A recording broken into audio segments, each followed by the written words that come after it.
नमस्कार दोस्तों, राधे राधे, हरे कृष्णा। चीकोज रेसिपीज में एक बार फिर से आप सबका स्वागत है। तो आज है फ्राइडे। आज आपको वीडियो मिलेगी आपके सवालों के जवाब की। आपके सवाल बहुत सारे हैं तो पार्ट 2 तो मिलेगा ही मिलेगा। तो ज़्यादा समय न गवाते हुए पहला सवाल ले लेते हैं।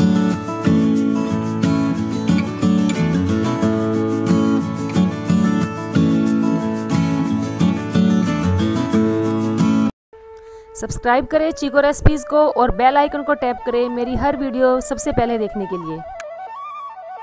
तो पहला सवाल तो सबसे ज़्यादा लोगों का यही है कि मैम आपके जो मंदिर है इसकी क्या कॉस्ट पड़ी है, इसका साइज़ क्या है, पूरा आपने मेजरमेंट वगैरह पूछा है क्योंकि आप लोगों ने बोला कि हमें भी बनवाना है। तो देखिए इसके ऊपर एक मैं अलग से वीडियो जल्दी ही लेकर आऊँगी जिसमें मैं आपको बताऊँगी कि इसकी क्या कॉस्ट पड़ी मुझे और जो इसका नाप है, जो मेजरमेंट है, इसका क्या क्या है, तो वो सब वीडियो आपको अलग से मिल जाएगी। तो चलिए पहला सवाल ले लेते हैं। तो पहला सवाल है बलवान का। इनका अभी आया है सवाल, तो मैंने सोचा पहले आपका ही जवाब दे दिया जाए कि लड्डू गोपाल जी को रात को सुलाना भूल गए, वो रात भर सोए नहीं, अब क्या करें। तो जी कोई बात नहीं, अगर वो रात भर नहीं सोए तो हो सकता है कोई कारण हो, क्योंकि कर्ता और कारण सब यही है, यानी कि हमारे ठाकुर जी है, हमारे ईश्वर हैं। तो या तो उनकी सोने की इच्छा नहीं होगी या हो सकता है आपके ऊपर कोई विपदा आने वाली होगी, उसको टाल रहे होंगे, या कुछ भी लगा सकते हो। लेकिन हमेशा ये सोचे जो होता है ठाकुर जी की इच्छा से होता है और जो होता है अच्छा ही होता है। तो आप टेंशन बिल्कुल भी ना लें, क्योंकि पहले मेरे साथ भी 1-2 बार ऐसा हो चुका है कि मैं ठाकुर जी को सुलाना भूल गई थी। फिर सवाल है स्वागता का कि क्या आप ठाकुर जी का भोग सेम ओवन गैस में ही बनाती हैं जिसमें आप ओनियन गार्लिक खाना बना रही हो। तो जी गैस सेम होती है और जो बर्तन है वो भी सेम ही होते हैं, क्योंकि वो बर्तन अच्छे से मांज दिए जाते हैं। जो बर्नर है उसे भी, जो गैस स्टोव है यानी कि उसे भी अच्छे से मांज कर साफ करके फिर उनका भोग बनाया जाता है। अवन में मैं उनका खाना कभी नहीं बनाती हूँ, ना मैं उनका खाना अवन में कभी गर्म करके उनको भोग लगाती हूँ। तो देखिए जब घर में एक ही गैस है तो ऐसा तो है नहीं कि उनकी किचन अलग से बनी हुई है, उनका सब कुछ अलग है।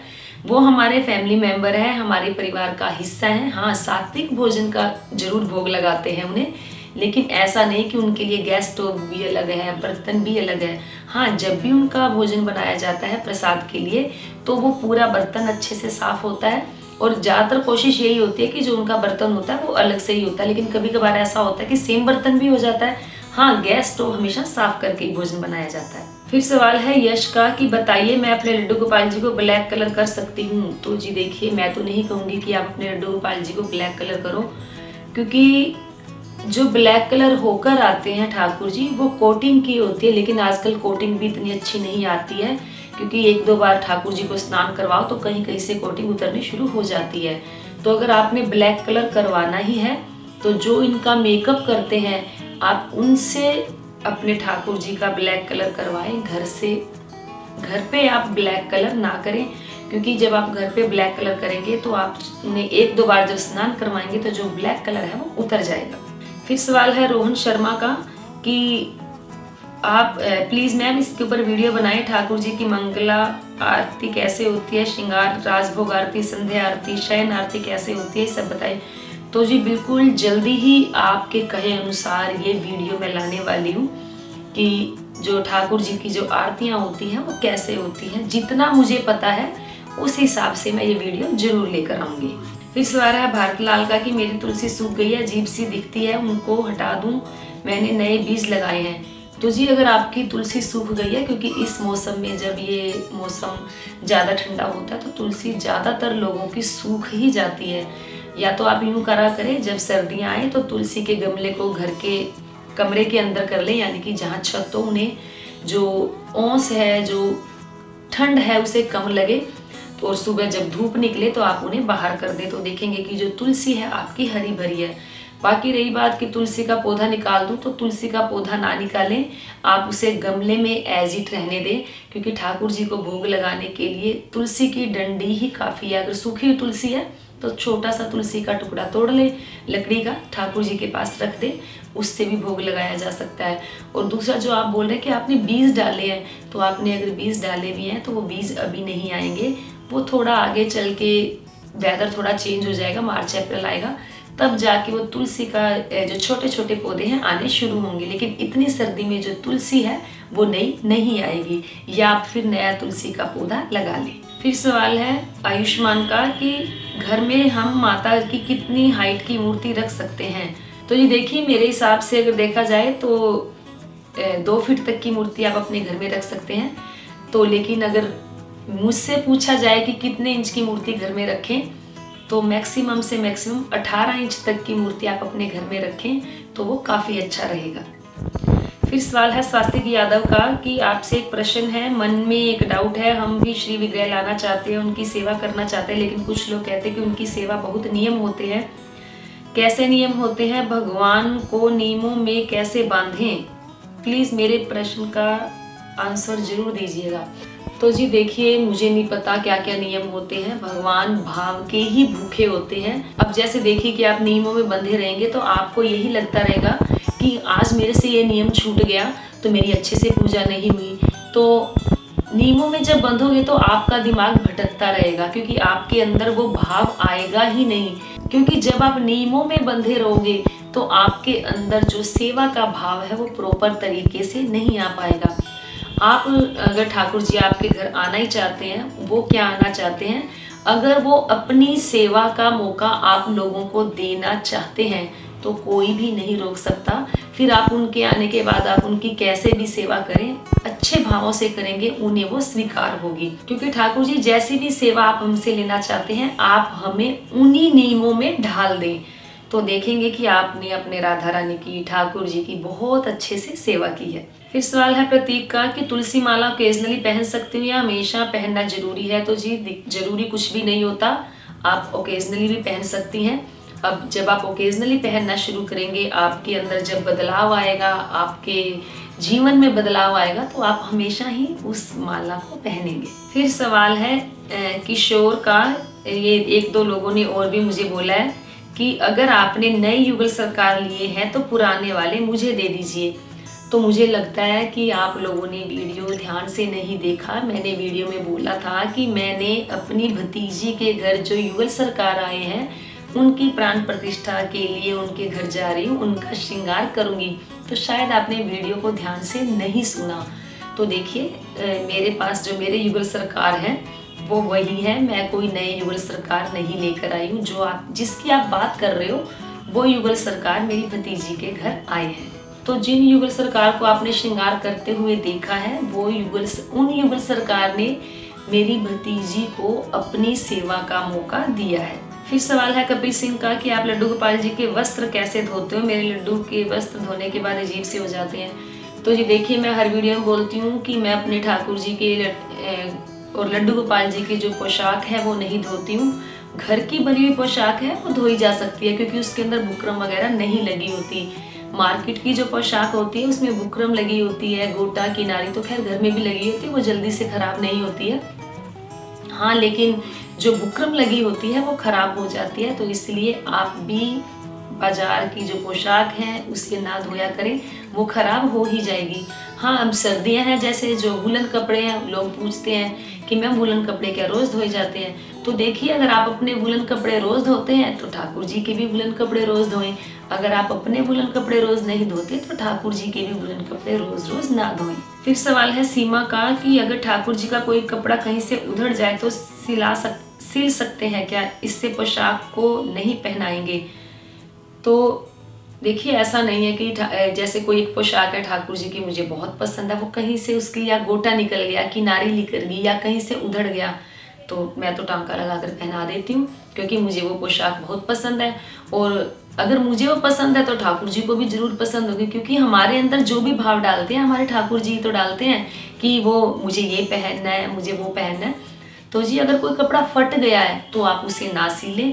तो हाँ, अगर कहीं से थोड़ा सा उधड़ गया है हल्का फुल्का सा, तो उसे सील कर आप पहना सकते हैं। तो जरूरी तो नहीं कि हर कोई इतनी ढेर सारी पोशाक अपने ठाकुर जी के लिए घर में रखता होगा। फिर सवाल है माई लाइफ का कि ये आपके पुराने वाले युगल सरकार है या न्यू लिए हैं आपने, पुराने वाले कहाँ गए?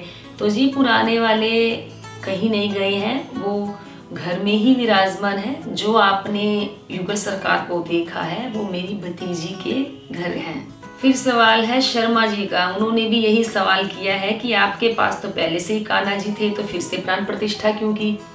तो जी आप वीडियो को ध्यान से देखें, मैंने अपने ठाकुर जी राधा रानी की प्राण प्रतिष्ठा दोबारा से नहीं की है।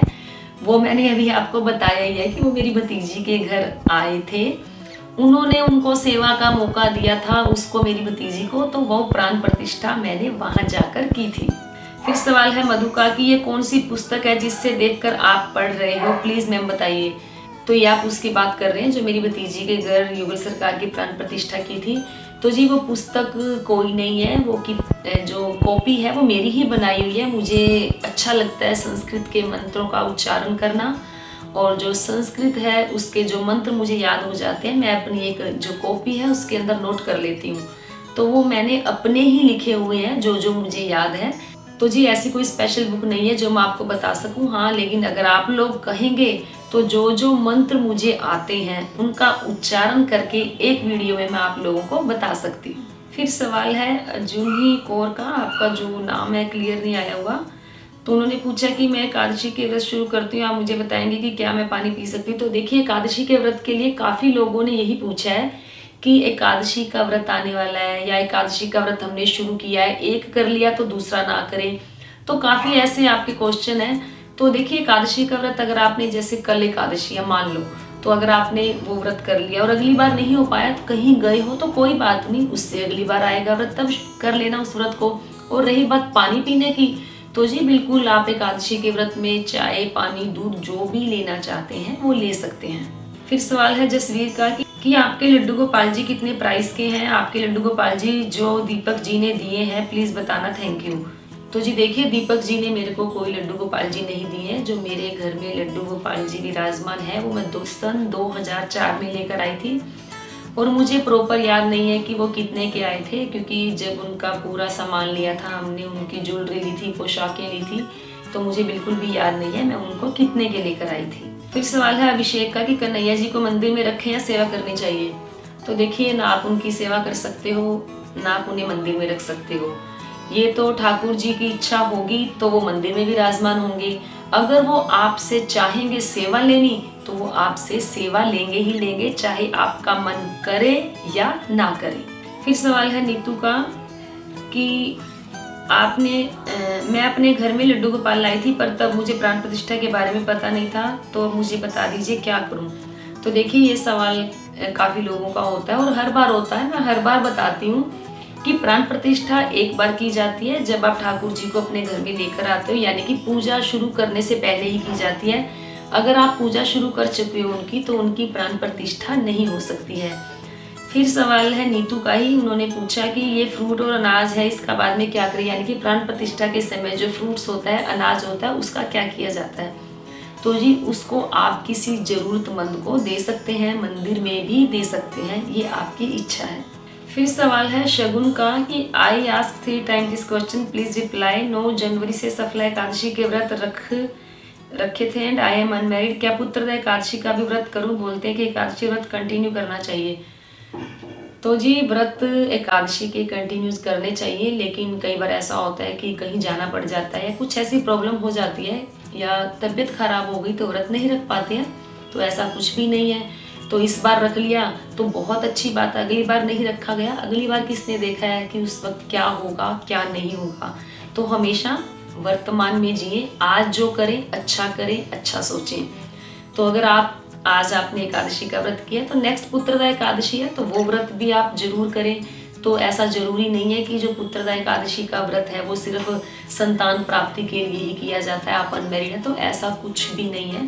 तो एकादशी का जो व्रत होता है भगवान श्री हरि विष्णु को, ठाकुर जी को समर्पित होता है, तो आप व्रत बेझिझक होकर कर सकते हैं। फिर सवाल है सुमन कुशवाहा का कि कृष्णा जी को तुलसी जी की माला पहना सकते हैं और तुलसी जी रखना जरूरी है क्या। तो जी तुलसी की माला भी पहनाएं, तुलसी के पत्ते अगर होते हैं तो वो भी जरूर रखें क्योंकि ठाकुर जी भोग लगाते हैं।